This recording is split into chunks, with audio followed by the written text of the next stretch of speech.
Pois bem, meus amigos, ontem tivemos um dia agitadíssimo no Reino da Banânia. O tal PL da dosimetria finalmente foi aprovado na Câmara dos Deputados, mas o texto está gerando muitas controvérsias. Então eu separei a opinião de alguns juristas para a gente analisar junto. Será que o PL da dosimetria realmente vai deixar os reféns do 8 de janeiro finalmente voltarem para suas casas? Ou é apenas uma grande cilada? E claro que eu vou trazer as imagens do barraco protagonizado por Glauber Braga, que ocupou a cadeira da presidência da Câmara, foi retirado pela Polícia Legislativa, o barraco continuou nos corredores da casa e sobrou porrada até para o jornalista da Globo News, que apanhou da segurança. E não podia deixar de ser, eu vou comentar sim a esquisitíssima demissão de Silvio Navarro, na minha opinião, um dos melhores comentaristas políticos do Brasil. A revista Oeste apresentou uma desculpinha esfarrapada que não convenceu e gerou muita revolta nas redes sociais. Então, se você já gostou das pautas, me ajuda a espalhar essas informações, curte, comenta, compartilha bastante o link desse vídeo nas suas redes sociais, grupos de Face, de Zap, dá uma verificada na tua inscrição, vê se ela continua ativa aqui no canal e se não for inscrito, se inscreve e dá essa moralzinha pra mim. Olha, aqui no Brasil a gente já viu de tudo. Ministro que cai, governo que cai, narrativa que cai. Agora o que não pode cair é o seu cabelo. Porque aí, meu amigo, a crise deixa de ser política e vira pessoal. Não tem nada pior do que se olhar no espelho e perceber que o cabelo já não tem mais aquele volume, aquela vitalidade, o penteado já não segura mais da mesma forma e o couro cabeludo começa a aparecer em áreas onde ele antes não aparecia. E isso mexe demais com a nossa confiança, com a nossa imagem, com a nossa autoestima. E olha que esse não é um problema exclusivo dos homens. As mulheres também são afetadas, principalmente durante a menopausa. Mas se você, meu amigo, está passando por esse problema, eu tenho uma ótima notícia para te dar. Chegou o Hairleo, um tônico capilar de última geração pensado para fortalecer os fios que você já tem, estimular o crescimento de novos fios e combater a queda de forma cientificamente comprovada, recuperando a saúde do seu cabelo. Ah, e serve para barba também. E hoje o pessoal da Hairleo fez uma promoção exclusiva para os inscritos aqui do meu canal.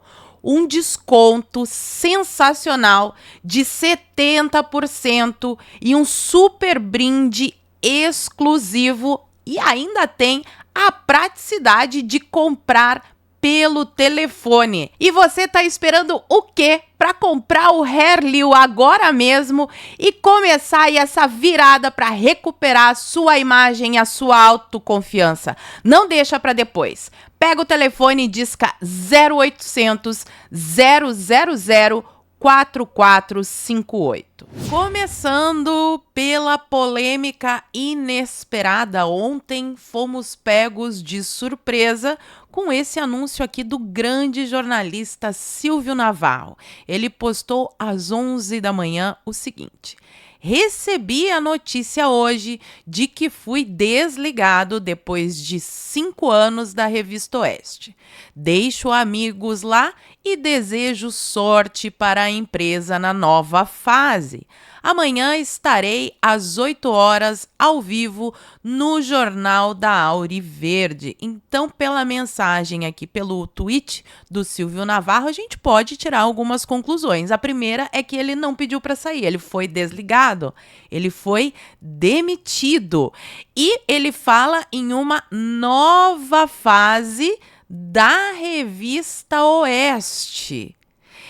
E não tem como a gente não lembrar do bate-boca. Não chegou a ser um bate-boca, mas uma controvérsia entre ele e o Piotto defendendo com unhas e dentes o Hugo Motta. O assunto na época era o PL das facções, o antifacção, e o Silvio Navarro falando dos bastidores, porque ele tem muitas fontes em Brasília. Rolou ali uma controvérsia, mas Um dia antes dessa demissão esquisitíssima, o Silvio Navarro postou um vídeo nas suas redes sociais declarando enfaticamente o seu apoio à pré-candidatura de Flávio Bolsonaro na disputa da presidência. Será, vamos especular aqui, não tenho informações privilegiadas, mas será que essa nova fase da Oeste tem uma linha mais de apoio ao Tarcísio? A Revista Oeste está em São Paulo. Eu lembro que no passado eu fiz matérias aqui no canal sobre a ajuda do governo, na época era o Dória, à Jovem Pan e o quanto isso afetava o editorial. Será que a Oeste poderia seguir na mesma linha, sei lá, costurar algum tipo de acordo com o Tarcísio? O que vocês acham? Fala para mim aqui nos comentários. Mas o fato é que eles apresentaram ali uma desculpa que eu considero muito esfarrapada e falam que foi a saída do Silvio Navarro, o desligamento do Silvio Navarro, como se não fosse eles que tivessem demitido o Silvio. Muita gente percebeu, fiquei sabendo também que muita gente cancelou a assinatura, mas eu tenho uma boa notícia aqui. O Max Cardoso perguntando quem quer Silvio Navarro na timeline e o próprio Lacombe lá no Instagram foi comentar no post do Silvio Navarro: bem-vindo à timeline, vamos acertar isso. Você é um dos melhores jornalistas com os quais já trabalhei. Fico muito feliz pela revista Timeline por essa aquisição e muito triste por uma nova fase da Oeste que, se for confirmada, aqui estou especulando novamente, não tem nenhuma informação privilegiada, mas se for confirmada, decepcionará muita gente. Também trago informações sobre o julgamento do último lote do golpe do algodão doce. Aqui foi o advogado do Felipe Martins e o Flávio Dino discutindo com ele. Ele foi, inclusive, retirado, o advogado Jeffrey Chikini, que é o advogado do Felipe Martins, foi retirado pela polícia. É muita democracia, né? Mas vamos assistir aqui a controvérsia. Agora, presidente, em relação à primeira questão, será tratada no mérito, no voto. Em relação aos slides, absolutamente impertinentes. Se fossem importantes para a defesa, teria juntado aos autos e teria juntado nas alegações finais.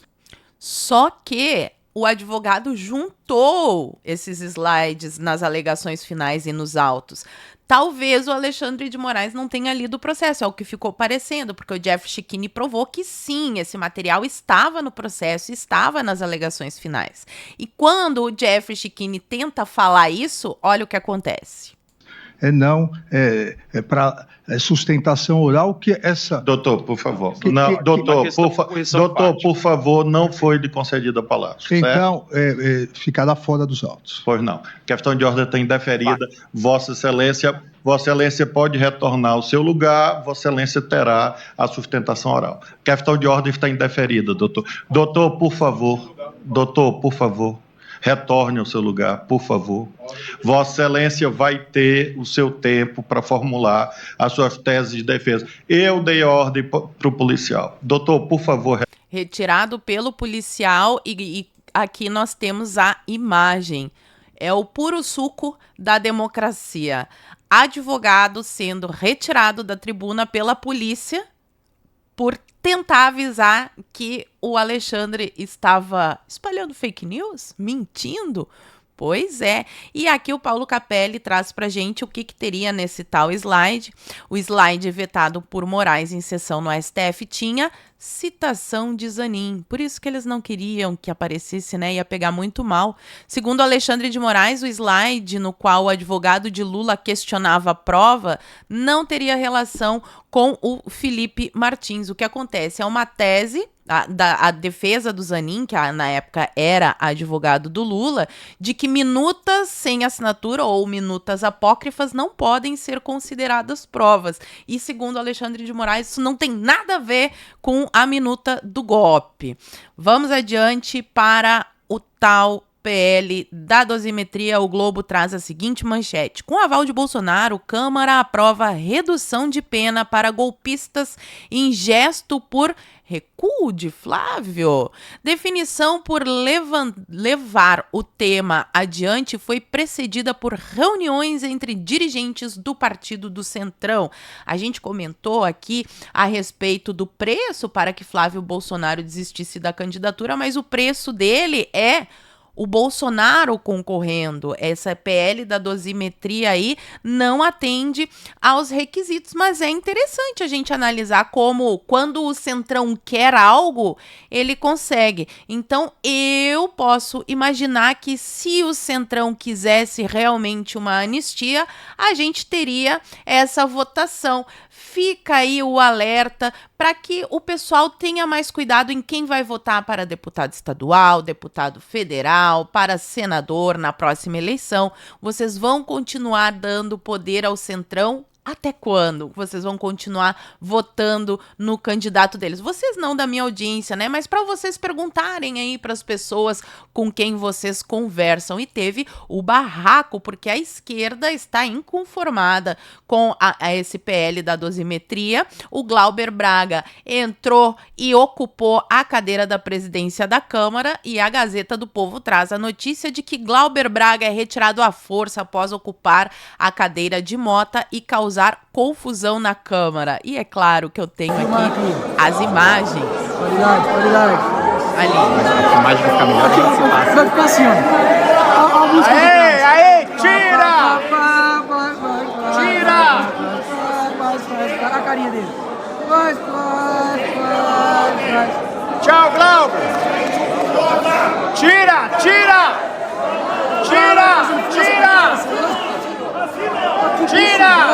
Sai mais força, vai cagar! Aqui, bicho bobo, olha o lindinho. Tira! Ô, lindinho! Prende o lindinho! Aê! Olha a esquerda democrática, maninho, pra cima do policial, bicho. Olha lá, ó o lindinho! Olha lá, rapaz. Sai daí, lindinho! Sai daí! Olha lá, o bicho pulou ali, ó. Rapaz, que troço, hein? Olha lá, tá tirando. Olha, ao vivo na câmera, hein? Ao vivo, para tudo, Agora, ó. Meu Deus do céu. Mentira, é uma mulher que tá te pegando, não é homem, não. Vai. Meu Deus. Sai daí, Glauber! O cara tá rindo. Respeita a polícia! Tá rindo, mano. Respeita a polícia! A gente não teve isso, hein? Por quê? Respeita a polícia! Pacífico. Câmara dos Deputados, 18 horas e 10 minutos, terça-feira.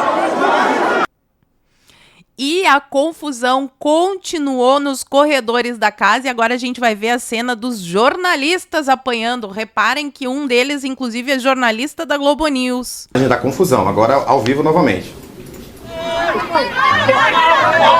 Ó, esse daqui de terno azul é o jornalista da Globo News. Tá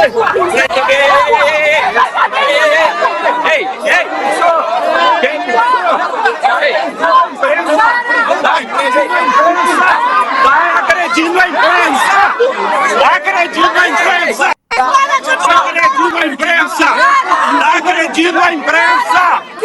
Imprensa sendo agredida! Da confusão, agora ao Lembrando que a imprensa foi proibida de entrar lá na votação do PL da dosimetria. Quem se manifestou foi a Associação das Vítimas do 8 de janeiro, que soltou esse comunicado: melhor não ter nada que não ter nada. E eles falam que o suposto texto da dosimetria para as vítimas do 8 de janeiro, apresentado pelo deputado Paulinho da Força na data de hoje, é, na verdade, o PL da convalidação dos abusos do STF, que em nada enfrenta o cerne das injustiças cometidas. Ao contrário, trata de progressão de regime e não altera as penas, como foi publicamente indicado pelo relator em reuniões com diversos líderes políticos. Além disso, o texto mantém todas as condenações, preserva intacta a narrativa construída nos julgamentos e não assegura que nenhum dos presos seja efetivamente libertado, tampouco que os exilados possam retornar ao Brasil com segurança jurídica. Também não garante o perdão das multas milionárias que continuam a destruir o patrimônio de famílias que já foram duramente atingidas por processos abusivos. O comunicado segue dizendo que essa progressão de regime já é algo previsto na nossa legislação e que o STF não estaria respeitando e que, portanto, com essa aprovação de algo que já existe, né, essa progressão de regime para que os reféns do 8 de janeiro voltem para casa, e que se o STF não cumpriu isso até agora, quem garante que ele irá cumprir? Outra pessoa da área que eu respeito muito é a doutora Ludmila Lins Grilo, e ela falou: o PL da dosimetria, em suma, presos do 8 de janeiro permanecem condenados com seus registros manchados, antecedentes criminais com obrigações perante a justiça, multas milionárias, mas vão conseguir ir para o regime aberto, pelo menos teoricamente, né? Bolsonaro, generais e exilados permanecem na mesma. E para fechar essa rodada de juristas, a própria defesa do Bolsonaro diverge do relator e projeta prisão por mais tempo, porque o Paulinho da Força estava gritando aos quatro ventos que a pena de Bolsonaro seria diminuída para 2 anos e meio. E os advogados divergem. A coluna, o advogado do Bolsonaro disse não entender o cálculo do relator do PL da dosimetria e previu progressão de regime só em 4 anos. Eu entendo, os deputados tiveram que votar, diz que foi com o aval do Bolsonaro, o Nicolas, Gustavo Gayer, o Polon, Marcon, mais alguns vieram às redes sociais para explicar que eles votaram a favor, porque foi feita toda essa costura, mas que eles continuarão lutando pela anistia. Na minha opinião, com a aprovação desse PL, fica sim mais difícil de conseguir a anistia, mas isso não quer dizer que a gente vai desistir. Só que ele foi aprovado na Câmara, ainda temos um longo caminho e mesmo depois da aprovação final, a gente tem que ver se o STF vai respeitar, porque não costuma respeitar a legislação ultimamente. Então, os governistas estão apostando em Lula e no Senado para barrar o PL da dosimetria. Então, agora ele vai lá para o Senado, precisa ser aprovado, vai para o presidente provavelmente vai vetar e daí depois ele volta e o Congresso pode derrubar ou não esse veto para então, se o STF tiver boa vontade, libertar os reféns do 8 de janeiro. A luta é realmente dura. Outra notícia que deu o que falar foi essa daqui, ó. O valor milionário do contrato da mulher de Alexandre de Moraes com o enrolado Banco Master. Documento previa o pagamento de 129 milhões em 3 anos ao escritório da mulher e dos filhos. Essa notícia aqui é realmente uma bomba, porque o Banco Master é um escândalo gigantesco, mas eu fiquei ainda mais impressionada por uma notícia dessa sair no Globo, gente. Isso daqui é bem significativo. E vamos combinar que serviço advocatício é esse que em 3 anos rende 129 milhões com esse banco enroladíssimo. E a treta continua com Moraes. Eu falei para vocês sobre o Fachin, o código de ética. Olha a notícia que o Igor Gadelha trouxe no Metrópolis. Moraes viaja de FAB a evento em Santa Catarina enquanto Fachin usa voo comercial. Opa, parabéns, Fachin, que eu nunca imaginei que eu fosse dizer um troço desse, mas, né? Enquanto presidente do STF, Edson Fachin, optou por viajar de voo comercial, o ministro Alexandre foi ao evento da FAB no início de novembro, a um evento jurídico em Santa Catarina, no avião da FAB, no início de novembro, e essa treta aqui tá cada vez maior entre Fachin e o Moraes, porque vamos combinar que não é muito bom ter os olhos voltados para o STF, porque fica difícil de fazer coisas não ortodoxas. A nomeação do Messias continua, né? A sabatina, a indicação do Messias continua gerando controvérsia. Contra Messias, senadores retomam a PEC que altera a idade mínima para o STF. Em reação à indicação, senadores retomam a articulação para votar a PEC que aumenta a idade mínima para ministros do STF. Eles querem alterar de 35 para 50 anos e isso tiraria o Messias do páreo. E eu acho ótimo, porque tanto tempo, imagina ficar 30 anos, 40 anos no tribunal, é complicado. Flávio Bolsonaro continua articulando aí em pré-campanha e ele disse que quer Bolsonaro e Nicolas como ministros caso vença em 2026. O problema mais difícil aqui vai ser o Bolsonaro, né? Pelo que a gente está vendo, ele ainda vai ficar muito tempo no cativeiro. Saiu notícia internacional, novidades. Temos novidades, novas movimentações acerca da Lei Magnitsky. O congressista Rick McCormick, eu acho que é assim que pronuncia, postou aqui uma carta do Tesouro Americano e disse: sou grato por ter um poder executivo disposto a dialogar com o nosso gabinete sobre essas questões. Como membro da Comissão de Relações Exteriores da Câmara, levo muito a sério os ataques à liberdade de expressão e as tentativas de governos estrangeiros de ameaçar e coagir cidadãos americanos, tanto aqui quanto no exterior. Paulo Capelli traz aqui uns trechinhos, né? O Tesouro dos Estados Unidos se manifesta e eles dizem o seguinte, ó: a medida, a sanção da Lei Magnitsky sobre o Alexandre de Moraes foi tomada em conformidade com a ordem executiva 13818, que complementa e implementa a Lei Global Magnitsky de responsabilização por direitos humanos e visa autores de graves violações de direitos humanos em todo o mundo. Ainda diz que a medida seguiu-se à revogação dos passaportes, então o Tesouro Americano aí confirmando, porque teve aquele boato, a gente viu aqui no canal também, eu trouxe análise completa do porquê que eu acho um boato e quais que seriam os interesses de Trump em revogar ou não essa lei. Vou deixar o vídeo aqui, se não assistiu, volta lá e assiste, que ali a análise está bem completa. Trump continua a movimentação na Venezuela, deu mais uma declaração a respeito disso. Ele disse que os dias de Maduro estão contados e, aqui a parte mais importante,